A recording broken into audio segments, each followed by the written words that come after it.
సిద్దిపేట జిల్లా దుబ్బాక మున్సిపల్ కార్యాలయంలో ప్రజాపాలన ప్రగతి ప్రణాళిక కార్యక్రమాన్ని నోడల్ ఆఫీసర్, మున్సిపల్ చైర్పర్సన్, కమిషనర్లతో కలిసి పరిశీలించి పాలకవర్గంతో సమీక్షా సమావేశం నిర్వహించారు. ఈ సందర్భంగా నోడల్ ఆఫీసర్ రాజేశ్వర్ మాట్లాడారు. 99 రోజుల కార్యాచరణ ప్రణాళిక కార్యక్రమాన్ని విజయవంతం చేసేలా ప్రతి ఒక్కరూ కృషి చేయాలని కోరారు. మున్సిపాలిటీలోని ప్రతి వార్డులో ప్రత్యేకత, స్పెషల్ శానిటేషన్ మొదలైన కార్యక్రమాలు నిర్వహించడం జరుగుతుందన్నారు. కార్యక్రమం ముఖ్య ఉద్దేశం వార్డుల పరిశుభ్రత, ఆఫీసులో పెండింగ్ ఫైల్స్ క్లియరెన్స్ మొదలైన కార్యక్రమాలు నిర్వహించడమే అన్నారు. ప్రజా ప్రతినిధులు, అధికారులు, నాయకులు ప్రతి ఒక్కరూ భాగస్వామ్యమై స్వచ్ఛత దుబ్బాక మున్సిపాలిటీగా తీర్చిదిద్దేందుకు ప్రతి ఒక్కరూ కృషి చేయాలని సూచించారు. ఆ తర్వాత 19వ వార్డులో చేపట్టిన పారిశుద్ధ్య నిర్వహణ కార్యక్రమాలను మున్సిపల్ చైర్పర్సన్ శ్రీరామ్ సంగీత రవీందర్, మున్సిపల్ కమిషనర్ రమేష్ కుమార్తో కలిసి ఆయన పరిశీలించారు. కార్యక్రమంలో TPO Giridhar, municipal manager Srinivas, municipal సిబ్బంది పాల్గొన్నారు.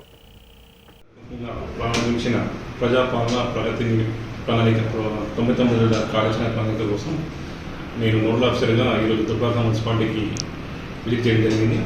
ఈరోజు ప్రోగ్రామ్ ఏంటంటే 6 మార్చి 2020 రోజున ప్రతి వార్డులో స్పెషల్ శానిటేషన్ చేయడం జరుగుతుంది.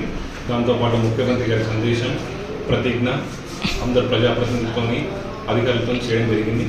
సో ఈ ప్రోగ్రాం ముఖ్య ఉద్దేశం ఏంటంటే 99 రోజుల్లో మన పరిసర పరిశుభ్రత, అలాగే ఆఫీస్లో పెండింగ్ ఉంచిన ఫైల్స్ అన్ని క్లియర్ చేయడం ఈ ప్రణాళిక ముఖ్య ఉద్దేశం. ఈ ప్రోగ్రాంలో అందరూ కూడా భాగస్వామ్యాన్ని ప్రజలతో పాటు అధికారులు, చైర్పర్సన్లు, ప్రజాప్రతినిధులు అందరూ భాగస్వామ్యం ఈ ప్రోగ్రాంని ఎగ్జామిన్ చేసి దుబ్బాకని స్వచ్ఛ దుబ్బాకగా మార్చేందుకు ప్రయత్నం చేయాలని కోరుతున్నాను.